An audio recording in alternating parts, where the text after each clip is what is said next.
Bienvenidos a una nueva emisión de Personal y Transferible, el podcast que nadie quiere escuchar. Empezamos ya.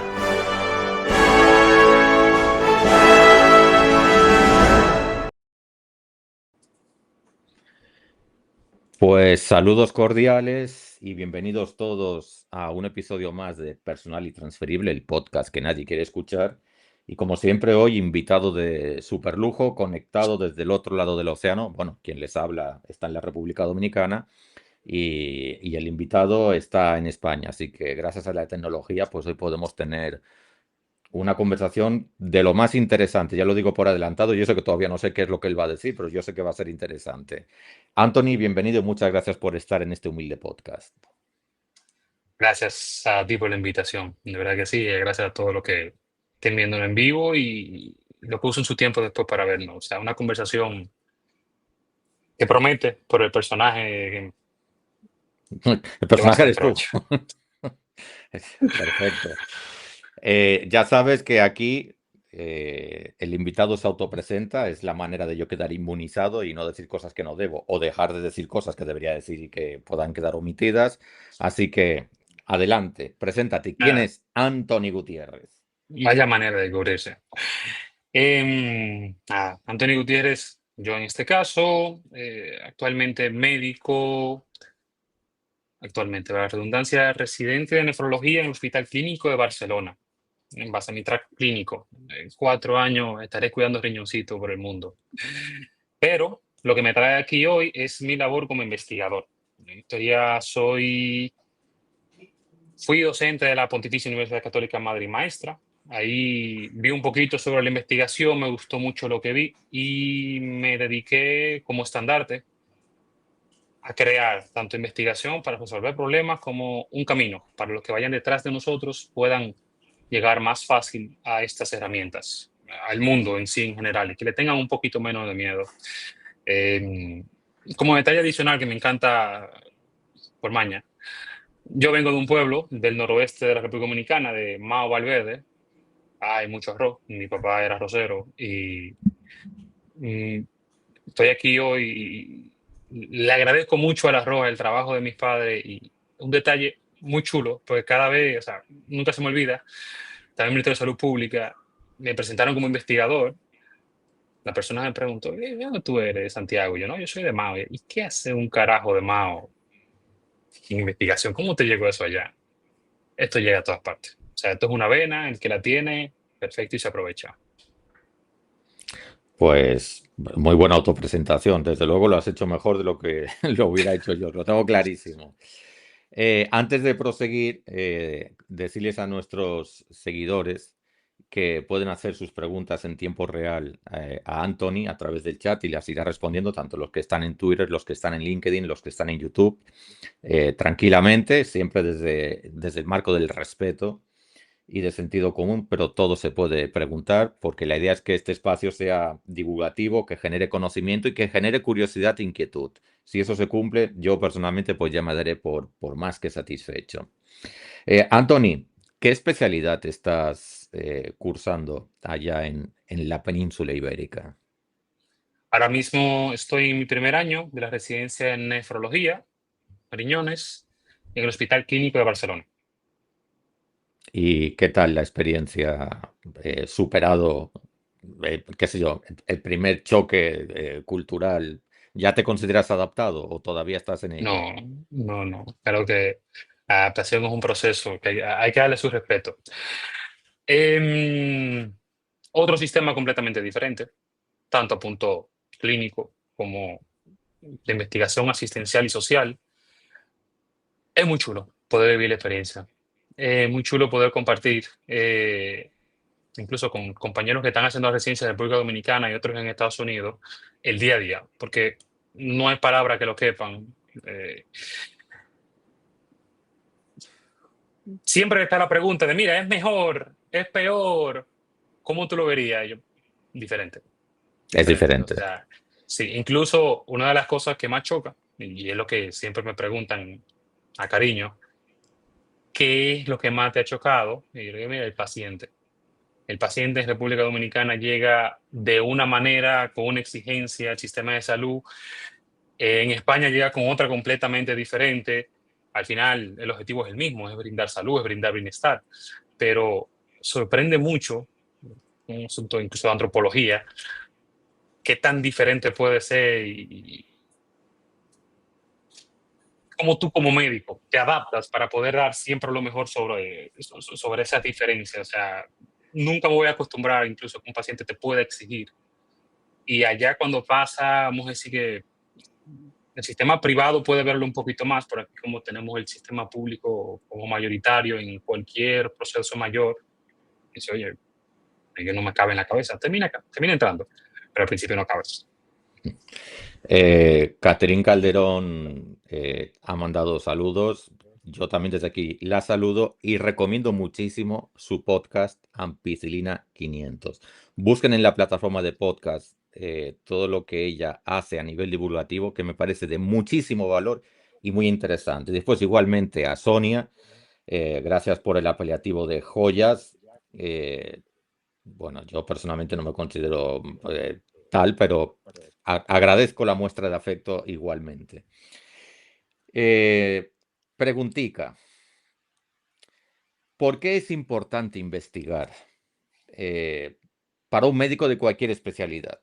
Porque a veces yo estoy pensando en la gente que ve esto desde fuera y dicen, ah, bueno, pues hay un tipo de médico que se dedica a investigar y hay otro tipo de médico que se dedica a atender pacientes. Y vamos a romper un poco este parámetro, porque las dos actividades coexisten no como un lujo, sino como una necesidad. Y me gustaría que explicaras esto tú que lo vives en primera persona. Perfecto. Yo le voy a romper la pregunta, ni siquiera para el médico. Cualquier profesional con una educación básica, ni siquiera debe ser un grado, tiene la herramienta. La investigación no es un proceso cumbre del conocimiento, no es el máximo nivel de razonamiento, nada que ver con eso. Investigación son un conjunto de herramientas. Y cuando se ve así, todo cambia. Tú tienes herramientas y esas herramientas te ayudan a resolver problemas. Entonces, desde mi punto de vista personal y transferible, todo el que tenga un paciente enfrente, todo el que tenga un proceso, porque puede ser incluso un administrativo, un centro de salud, y eso es para decir centro de salud, debe saber que puede usar el método científico, herramienta básica de observación y de investigación-acción para resolver un problema. Lo extrapolamos al punto médico para ya así darle calor a su pregunta. Es imposible que tú veas el mismo problema 10.000 veces, un número no exagerado, 1.000 veces, y te hagas loco. Una expresión muy dominicana para decir lo ignores. Entonces, si tuviste el problema 1.000 veces, ok, en otro lado del mundo lo están viendo de otra manera diferente, pero el tuyo tiene ciertas particularidades. Oye, dale calor en entenderlo primero, que tiene que entenderlo porque lo está viendo 1.000 o 10.000 veces. Y segundo, ¿cómo yo puedo hacer esto mejor? Entonces, suena como un pep talk de automejora, de chicos, ustedes pueden, pero literal, la investigación es solamente el camino que le sigue a la pregunta cómo esto se puede hacer, y yo diferente y yo mejor.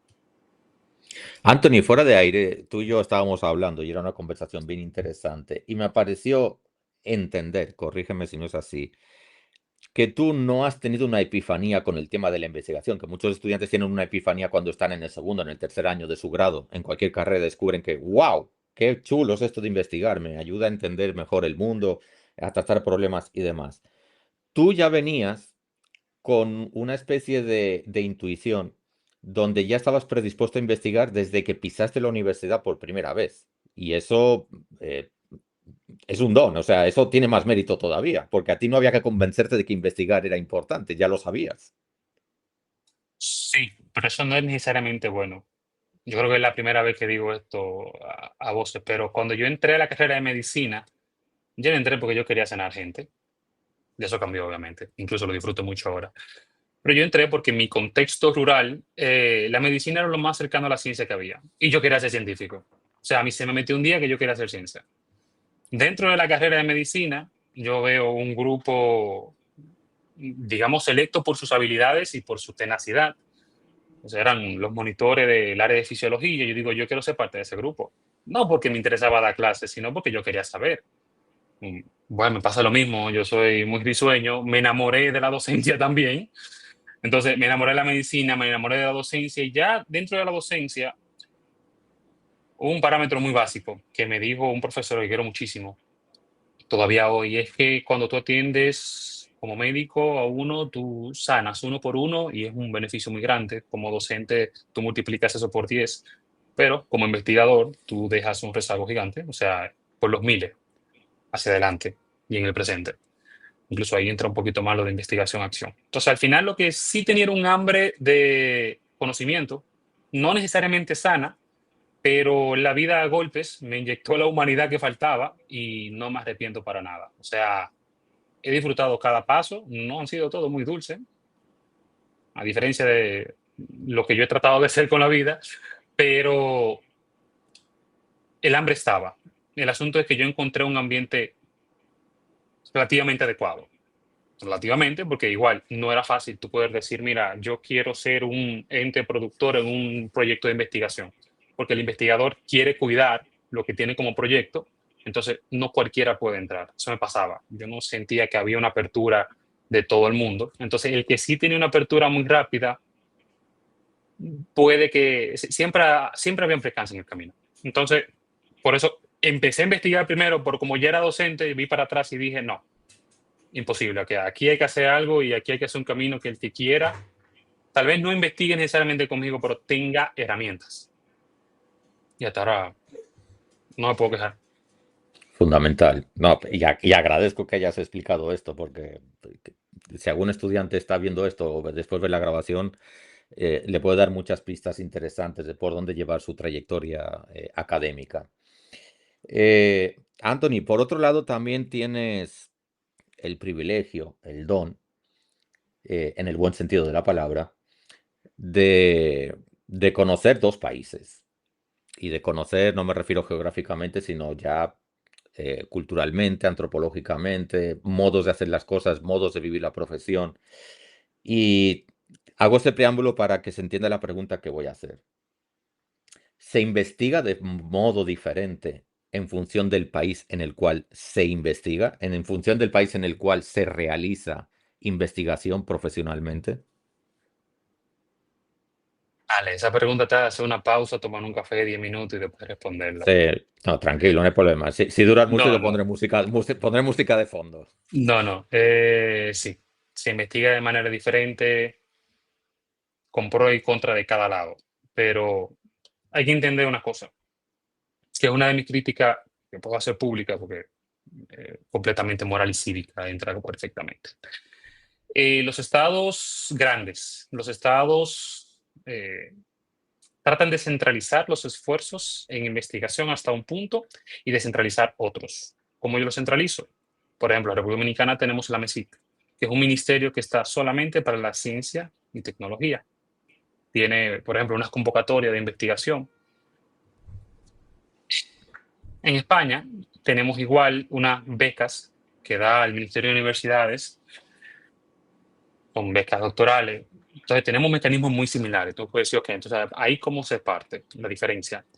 En España, a pesar de que tú tienes un país con un presupuesto más grande, tienes una sombrilla gigante de cosas que tú puedes hacer, los proyectos se seleccionan en base a la prioridad nacional y son muy prácticos, porque se eligen en quórum. O sea, no es que una persona arriba o esa persona más el grupo de amigos dice, grupo de amigos es una palabra o una frase, ¿verdad? Pero la selección de los temas, por lo cual el Estado va a usar dinero para encontrar solución y acción, se hace de manera adaptada a la necesidad.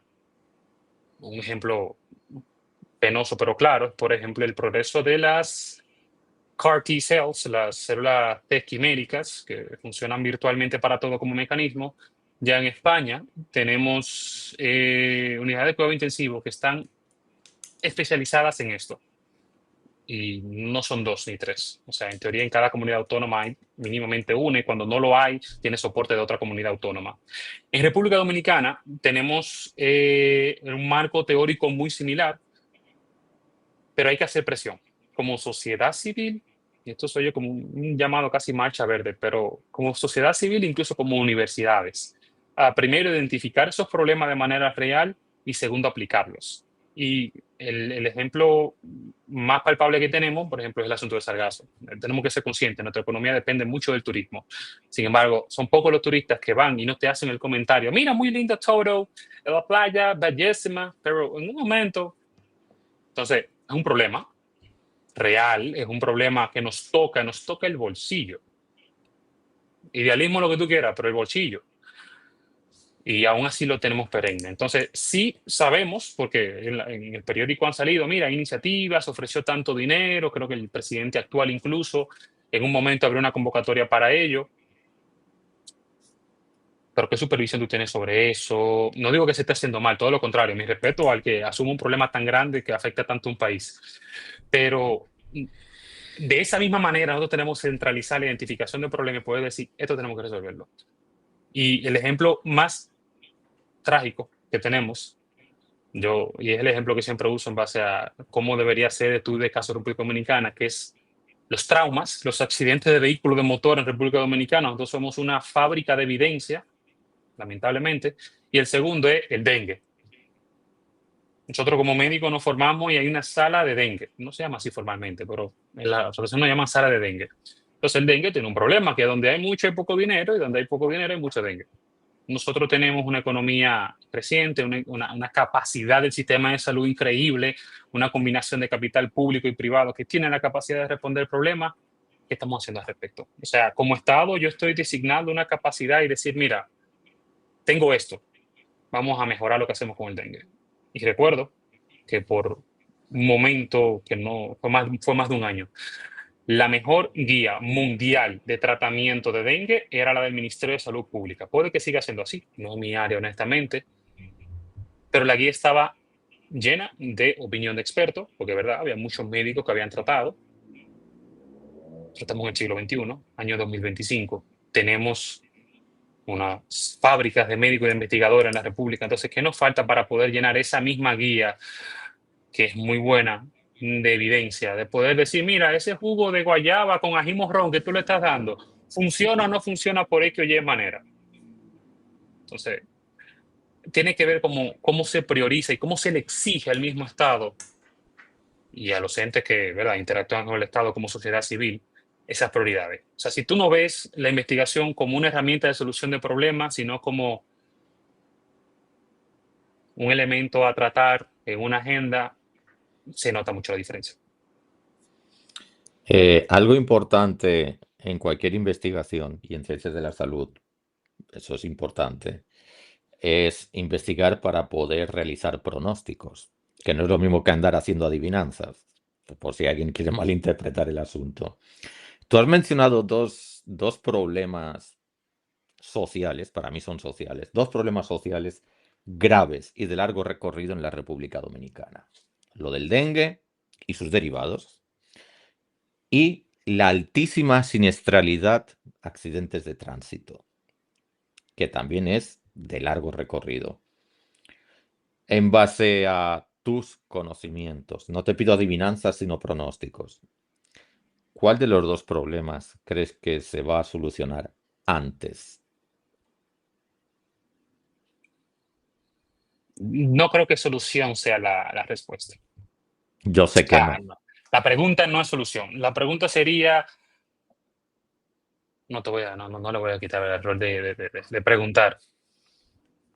Ahora mismo nosotros tenemos foros relativamente recientes de trauma en general, que son muy buenos.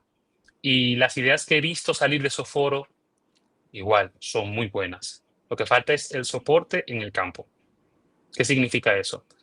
De nada sirve yo tener un super mega especialista de trauma que venga de Brasil a República Dominicana con 1000 ideas, y cuando tenga que aplicar una de esas ideas, por ejemplo, en el traumatológico de La Vega, si no me equivoco, doctor Ramoch, no tenga una plataforma logística que le permite ejecutar una metodología, que al fin y al cabo son palabras finas para decir un paso a paso de cómo yo hacer estándar un conjunto de información que me permita yo primero identificar y segundo cambiar lo que estoy haciendo. Estoy de acuerdo, es un problema socio, sanitario, pero Lo mismo pasa con el dengue. Nosotros tenemos una cohorte de médicos pediatras, tienen su vida entera tratando dengue. Digo pediatra específicamente porque digamos que los ingresos son un poco más comunes en los niños o son más problemáticos en los niños y en los envejecientes, que tienen la vida viéndolo. Y yo he tenido conversaciones con pediatras que quisieran abordarlo un poco más. Incluso ahora tenemos un boom sobre el componente de infectología. Pero tenemos la plataforma, o sea, mañana tú me entregas 2.000 millones de pesos. Suena mucho dinero. Yo no sé decir cómo lo vamos a utilizar. O sea, tendríamos que sentarnos a identificar esa plataforma, posiblemente segundo, a darle forma y tercero, a intensificar un trabajo monumental en ambos campos. Y mira, que ya hay foros de ambos puntos que trabajan eso, que tienen cariño sobre el tema y como quiera, o sea, las investigaciones son granulares, ven problemas, pero es demasiado magno la magnitud de lo que tenemos enfrente. Pero Anthony, de esos dos problemas, y yo sé que tú hablas con conocimiento de causa, esas investigaciones se están haciendo con espíritu y con carácter interdisciplinar, porque si es sociosanitario, pues entiendo que también las investigaciones deberían ser sociosanitarias. Vale, eso es un pecado, ¿verdad? Que un trabajador social tiene a buen recaudo traer a cuestión. De eso pecamos mucho. La investigación en general en República Dominicana como si fuera una secta tras otra. O sea, es muy raro tú ver un investigador agrónomo colaborando con un investigador médico. Hay un punto de coyuntura, o sea, hay un punto donde tienen que poder coincidir. Entonces, qué tan multilateral sea la colaboración en equipo con ese tipo de cosas, a causa no te puedo decir, mira, es muy poca o es mucha, pero por lo que uno puede ver de lo que se mueve, de lo que ya ha salido, de lo que se propone y de lo que está bajo de consideración como alternativa, ¿verdad?, de investigación multiinstitucionales, incluso la colaboración entre instituciones individuales, hasta dentro del mismo ámbito sanitario es complejo. O sea, ver un estudio multicéntrico Santiago de los Caballeros o un estudio multicéntrico Santo Domingo de Guzmán no es tan común. La gran mayoría son siempre unicéntricos y eso le quita una cantidad de validez que es muy difícil poner en palabras, pero el que tiene que leerlo y decidir en base a eso te puede decir, mira, yo quisiera poder hacer lo que dice este artículo, pero esto se hizo en el José María Cabral Ibáez, que es un hospital público, mi paciente es diferente porque está en el privado y tiene razón. Lo digo porque fundamentalmente yo creo que los dos problemas son susceptibles de ser afrontados poniendo el énfasis o el acento en estrategias de prevención. O sea, yo no creo que nadie esté discutiendo la habilidad de los médicos en operaciones quirúrgicas que tienen que curar traumas, porque eso es como el eslabón final de una cadena del problema que tiene que empezar con una educación de carácter social que nos lleve a entender que nos conviene, por ejemplo, obedecer las normas de tránsito, que pasarnos por deporte todos los semáforos en rojo que encontremos a alta velocidad, pues lo normal, lo lógico, según aprendemos en los fundamentos de la lógica de las cosas, lo lógico es que tengas un accidente. Y yo tengo la sensación de que como nos enfocamos mucho en lo clínico, pues nos enfocamos en cómo operar adecuadamente a los accidentados. Digo, ya, ¿y no sería más inteligente intentar que no tengan ese accidente? Ahí voy a defender. No me acuerdo el nombre exactamente, pero el foro de trauma específicamente, y creo que tiene una reunión próxima en la República Dominicana. Y los trabajos no son solamente de lo que se hace ya cuando el paciente está post-trauma. El problema es que eso no es un eslabón que pueda alar un equipo clínico, como bien acabas de decir. Eso es un eslabón que necesita un esfuerzo social y lamentablemente el único ente que centraliza la capacidad y el poder, no de reclamo, sino de acción en ese ámbito, es el Estado. Pero te digo, o sea, es un problema demasiado grande y aquí puedo hablarte de la última parte y No, nunca va a ser la solución. pero es que afecta al sistema de salud, porque le mete presión económica, afecta a las ARS, que evidentemente hacen sus cálculos y ajustan sus primas de riesgo en función de lo salvaje que somos nosotros.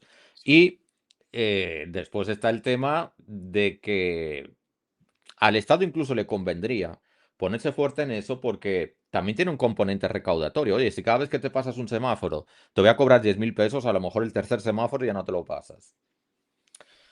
Ya sé que estoy simplificando y estoy casi haciendo una caricatura No, del no, no, pero problema, está bien, o sea, pero es para dar a entender a quienes están conectados cómo se pueden vincular diferentes dimensiones de un mismo problema de manera sincrónica, de manera coordinada, para que sea efectivo. Es decir, no es solamente un problema del médico, de cualquier especialidad, no es solamente un problema del policía, no es un problema del legislador, no es un problema de alguien en específico.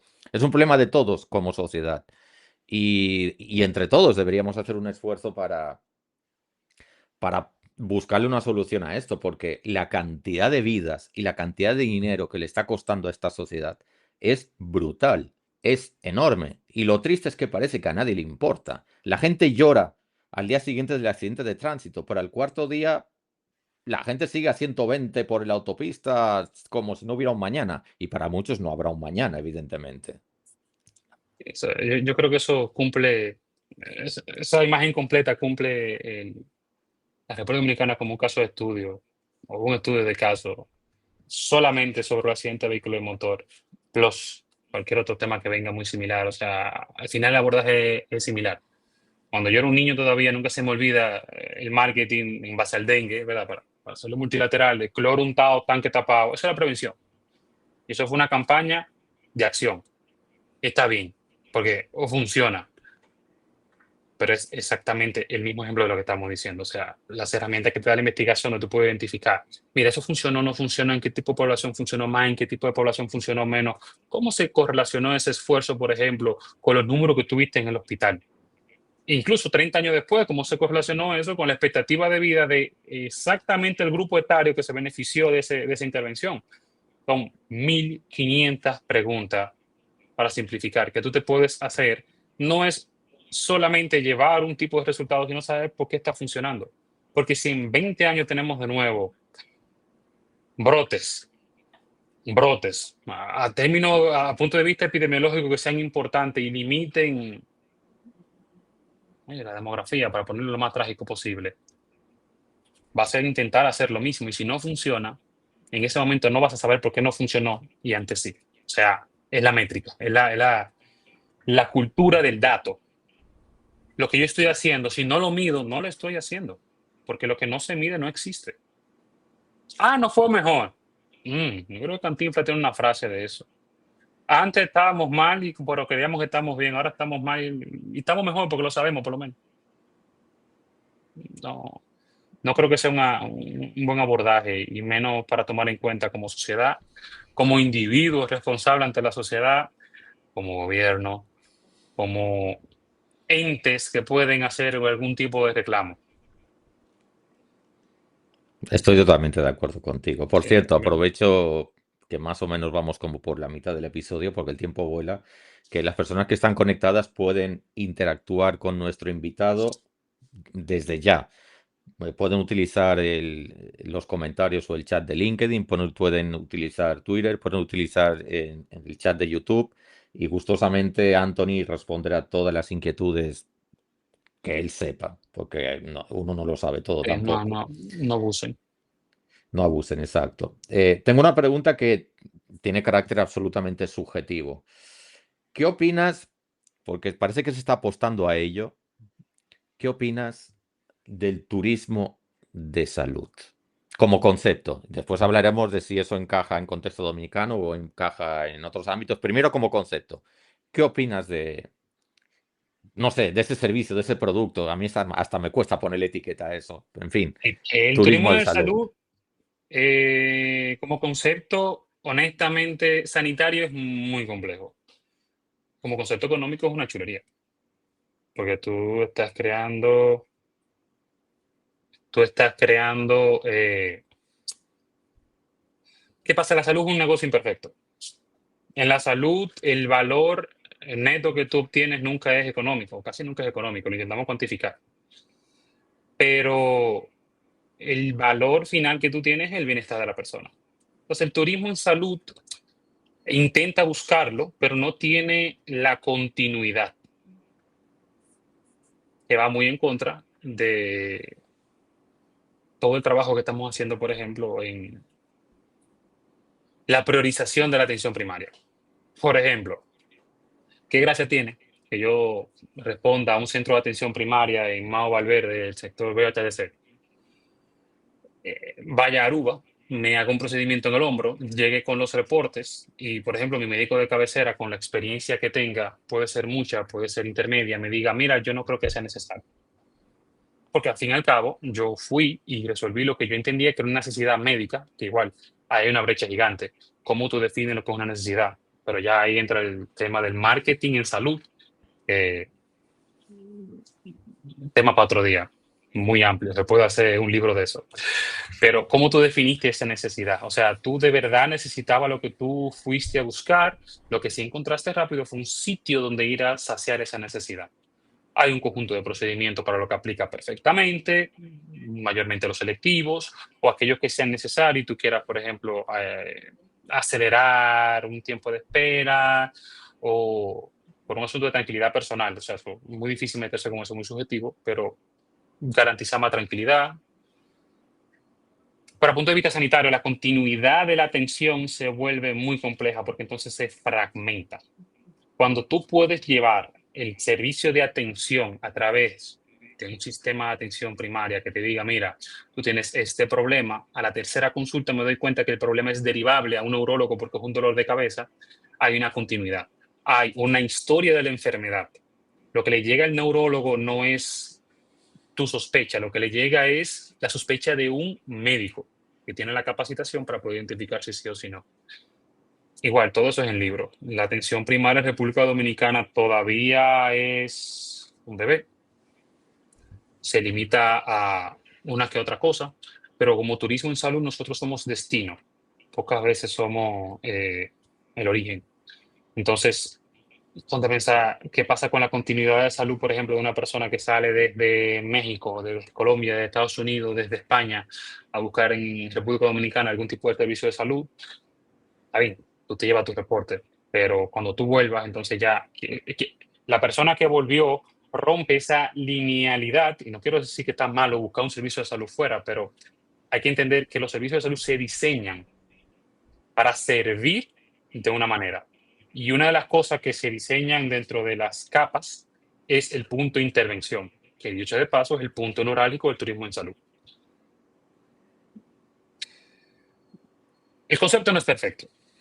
A nosotros nos sirve porque tenemos una capacidad del sistema a nivel privado muy buena, comparando con Latinoamérica en general. O sea, tenemos mucha tecnología, tenemos mucha capacitación en médicos, pero tenemos que entender, o sea, nosotros como investigador y como entendedor de los conceptos básicos de la organización de los sistemas de salud, que cada intervención es una micro disrupción en lo que otra persona ya planificó.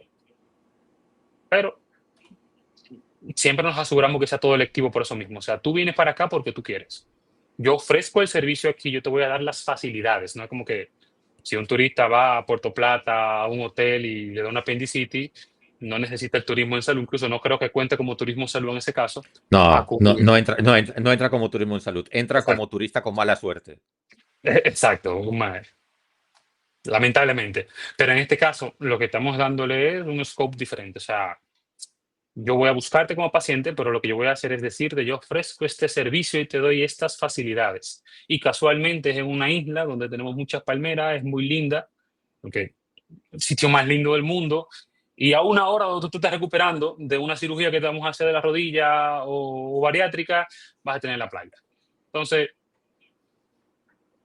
es una maravilla del sector empresarial en general en el mundo entero, pero hay que entender que no necesariamente porque se escuche lindo y porque traiga dinero va sin pecado. Pero Anthony, te voy a confesar un prejuicio que yo tengo con este concepto. Y ojalá puedas destruir ese prejuicio, porque ese es mi deseo. Es que el turismo en salud para mucha gente está bajo sospecha, porque, como tú muy bien has dicho antes, cada sistema de salud está diseñado de una determinada manera para atender, también bajo una determinada filosofía, diferentes patologías y a diferentes pacientes. Entonces, el hecho de que, por ejemplo, un turista alemán, que como alemán entiende el sistema de una determinada manera, de repente decida que, pues me voy a Punta Cana para que me operen o qué sé yo, no sé qué ejemplo poner para no distorsionar el ejemplo, pero a lo mejor ese alemán tiene el prejuicio de que en la República Dominicana los estándares de calidad del sistema de salud, que eso también es una cosa que entra en juego en el mundo de los Ujú. prejuicios a nivel mundial, dice, bueno, pues como aquí en Alemania me ponen como muchos problemas para yo hacerme tal procedimiento, pues me voy a la República Dominicana, que pagando se hace y nadie me va a preguntar. ¿Sabes? Existe ese tipo de prejuicio. Ah, sí. Número uno, ¿ese prejuicio se corresponde con la realidad o simplemente un prejuicio? Y en caso de que sea verdad, ¿eso no pone en peligro un poco un criterio de cierta homogeneización de los estándares que deben tener los sistemas de salud? Quizá la pregunta es un poco rebuscada, pero creo que me has entendido el sentido de la pregunta. Sí, yo lo entendí. Lamentablemente tengo que ir en contra tuya. Sí es un prejuicio, pero es un prejuicio fundado, porque son pocas las personas que han pasado por el sistema dominicano, a lo público o a lo privado, y no tengan quejas. Eso es normal de todos los sistemas de salud. Los índices de satisfacción siempre son tomados con pinzas. ¿Qué pasa en este caso? El concepto básico que hay que tomar en cuenta y desarrollar y darle mucho calor es control de calidad. Nosotros debemos tener un mínimo de calidad que no debemos negociar. O sea, y lo tenemos. Lo que tenemos es ir siempre tratando de escalarlo. Y es un tema que creo que la parte más intensiva lo lleva centro por centro. O sea, yo tengo que cuidar en mi centro de salud, yo tengo un centro de salud y tengo que cuidar, no tener un mal cirujano. ¿Cómo yo defino un mal cirujano? Mira, tú estás entrando a personas a operar sin criterio. Pero al fin y al cabo, vamos a decir que nuestro sistema trata de hacer justicia callejera y dice, bueno, aquel es el bueno, aquel es el malo, no porque tenga más fotos en Instagram, sino porque, óyeme, esta persona tiene un criterio, aquella tiene otro. También hay que entender que la medicina en general tiene una zona gris para el criterio, siempre, y eso debe ser así para tú poder adaptarlo. Pero control de calidad. Literal, es control de calidad. Tú no puedes permitir que lo mal se haga. Tú como centro debes controlar y eres en todos los sistemas de salud. El centro es el que controla la actividad. Nosotros tenemos un pequeño problema con eso porque los médicos en República Dominicana funcionan como su propio servicio. Son autónomos, autónomos en el término español y en el término dominicano también. Entonces, eso limita un poco cómo el sistema pueda poner un control de calidad. Pero si se están Eh, me- haciendo bien las cosas, el alemán debería ir, tener la mejor solución o una solución al estándar de lo que recibiría en Alemania, por ejemplo. Tal vez un tornillo diferente, o tal vez una técnica diferente, pero el resultado debería ser el mismo. Entonces ya ahí la lupa no pasa sobre el pobre alemán o sobre el Ministerio de Turismo y el de Salud Pública, sino sobre el centro. ¿Qué tú hiciste? no, me alegra mucho que hayas puesto una variable que faltaba, que es control de calidad. Estoy totalmente de acuerdo contigo. Ahí tienes el comentario de nuestra querida Rosa Fernández. Dice, ¿y no estarías de acuerdo ni aun cuando el paciente no encuentra la solución en tu país? Porque son factores que hay que tener en cuenta. Es diferente cuando el paciente va a otro país para turismo en salud por apresurar tiempos de atención versus necesidad. Me parece un comentario interesante. ¿Le vas a decir algo o no? No, yo creo que eso es para usted, porque yo estoy de acuerdo con el turismo de salud cuando se usa en base al concepto real, la teoría. El problema es cuando se mal aplica. Entonces, incluso eso es una de las fortalezas que tiene el sistema dominicano en Latinoamérica en general. O sea, nosotros tenemos un sector privado muy fuerte, los centros, o sea, nosotros tenemos una capacidad de acción increíble. O sea, eso nos lo da un capital privado, vuelvo y repito, y valga la redundancia. También nos permite servir, por ejemplo, a las Antillas Menores, pasa mucho. En las Antillas Menores, por ejemplo, pasa mucho. Estoy viendo el mensaje aquí, diré alguien del primer mundo y una simple resonancia dura hasta un año. Eso es un muy buen dato. Los tiempos de espera en teoría, son una de las variables que más se tratan en la planificación de sistemas de salud. Que dicho sea de paso, no es mi especialidad. Pero sí me consta que existe el concepto de circuito rápido. E incluso en República Dominicana tenemos pilotos de circuito rápido. Aquí, por ejemplo, en mi día a día, si yo tengo un paciente que yo sé que la resonancia va a definir no vida o muerte, sino una decisión cabal y que vaya a cambiar el pronóstico del paciente, hay un clic que yo puedo marcar. Ahora mismo estoy en la Comunidad Autónoma de Cataluña, en Barcelona, pero hace un año era médico de cabecera en Valencia, en Alicante. Y era similar. O sea, si yo tenía una imagen que yo sabía que iba a ser la diferencia entre la vida y la muerte o el pronóstico, yo tenía que tomar un teléfono. Yo decía, mira, hola, ¿cómo están? Sí, mira, tengo tal paciente, tal identificador, necesito tal cosa. ¿Por qué, doctor? Y aquí está el problema. El proceso asistencial nunca puede ser mecánico. Los ingenieros industriales van a diferir conmigo de esto. El proceso asistencial es una experiencia completamente narrativa. Y así mismo lo es incluso la investigación. Si tú no tienes la capacidad de poder justificar esa diferencia, esa rotura de las reglas sobre lo que tiene estipulado el sistema, es imposible. Es imposible. Y increíblemente la garantía de que eso funciona, por lo menos en el sistema europeo, que es donde he tenido la experiencia, es que la otra persona que está en el teléfono es un humano. Primero, el sistema le da la opción de circuito rápido y segundo, yo no sé cómo una persona puede dormir en la noche. Si tú le dices, mira, la diferencia entre que se lo haga y no se lo haga esta semana versus en marzo del año que viene, que sería en 8 meses, 5 meses, es el pronóstico. O sea, tú le vas a quitar un abuelo a una familia. Es muy difícil que te diga, no, mira, vamos a dejarlo para marzo. Entonces, hay matices en todo. En verdad, el comentario me encanta porque es una percepción que tenemos eterna y es una percepción que eternamente vemos como un punto positivo en nuestro sistema, que también lo es, porque tenemos siempre la facilidad de poder adelantar nosotros las cosas, pero hay que entender que el sistema es uno por algo. O sea, cuando el sistema te dice que tú puedes esperar 3 meses, no necesariamente porque lo puedas esperar, pero una resonancia de rodilla por una degeneración progresiva no es lo mismo que una resonancia de cerebro porque hay un nódulo pulmonar solitario. Claro.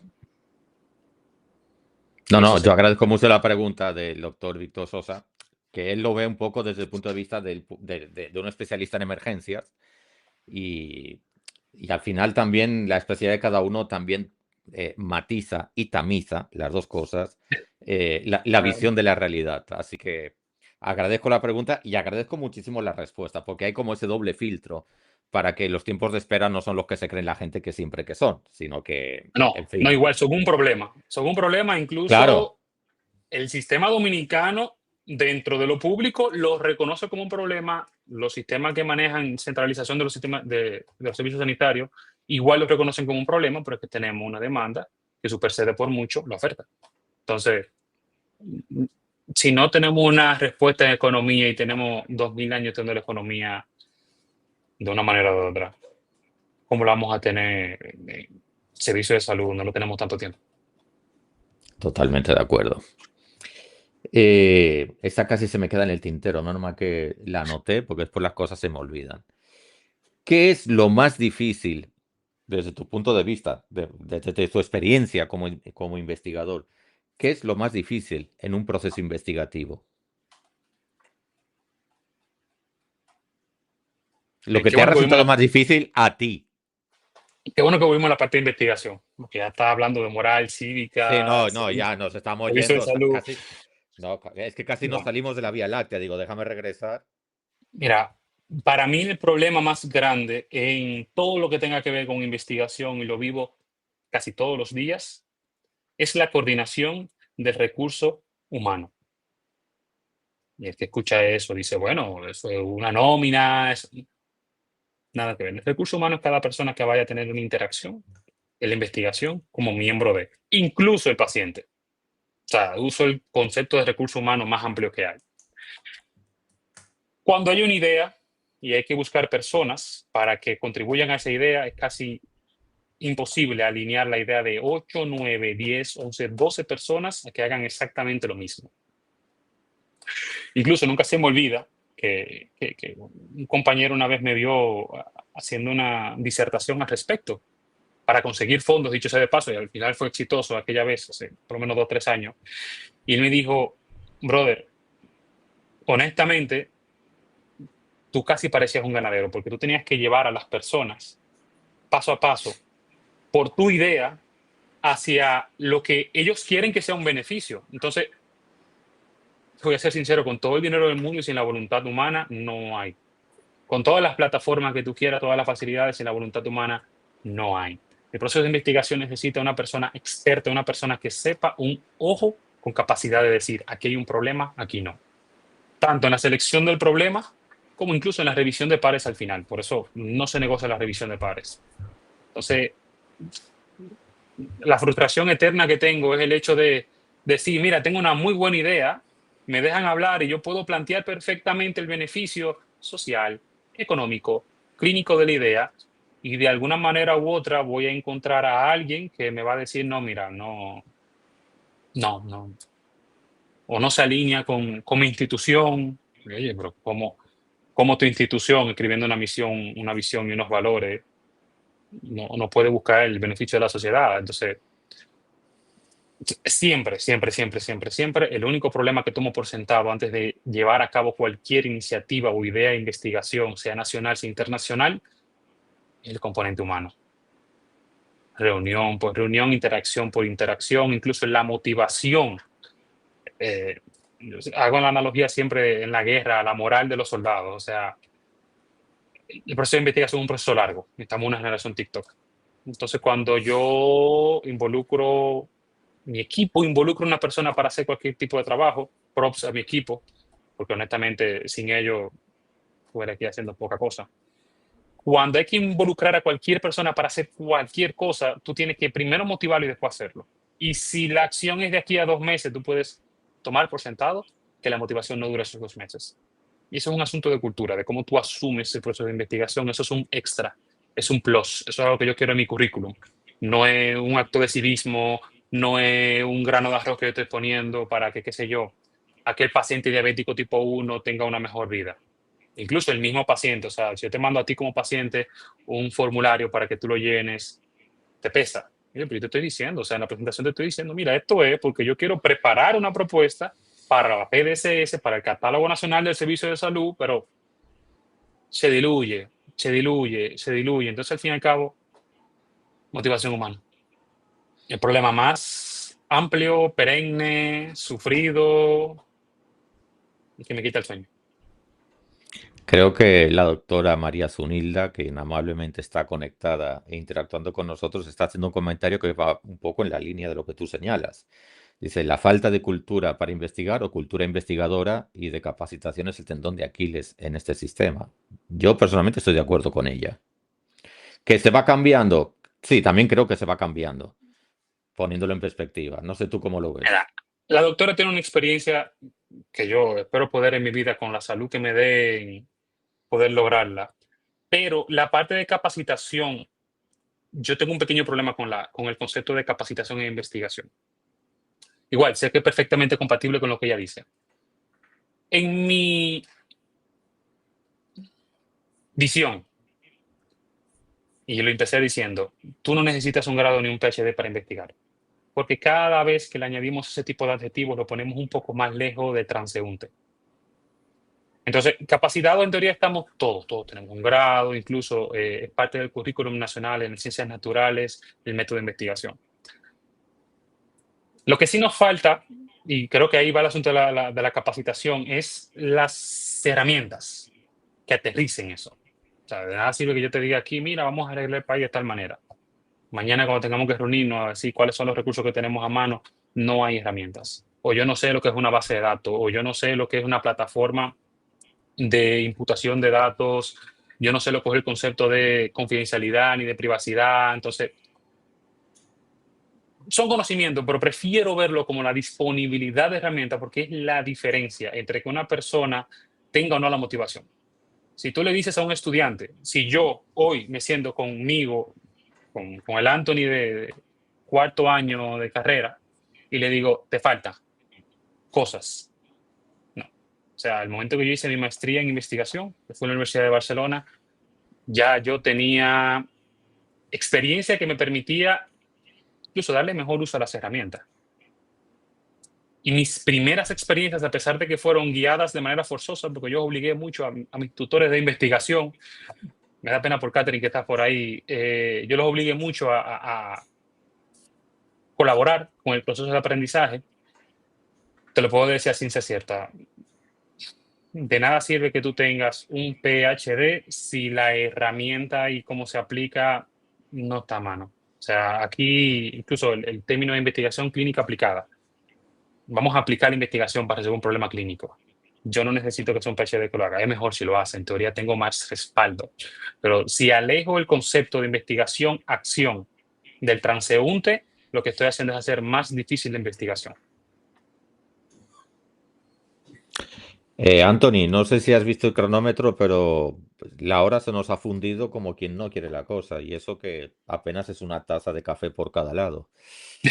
Antes de irnos, bueno, primero de todo darle las gracias a todos los que se han conectado, que no son pocos, tanto en Twitter, en YouTube como en LinkedIn. Gracias a todos, incluso por su participación, al doctor Sosa, María Zunilda, nuestra querida CEO de Ampicilina 500, en fin, no quiero dejar a nadie.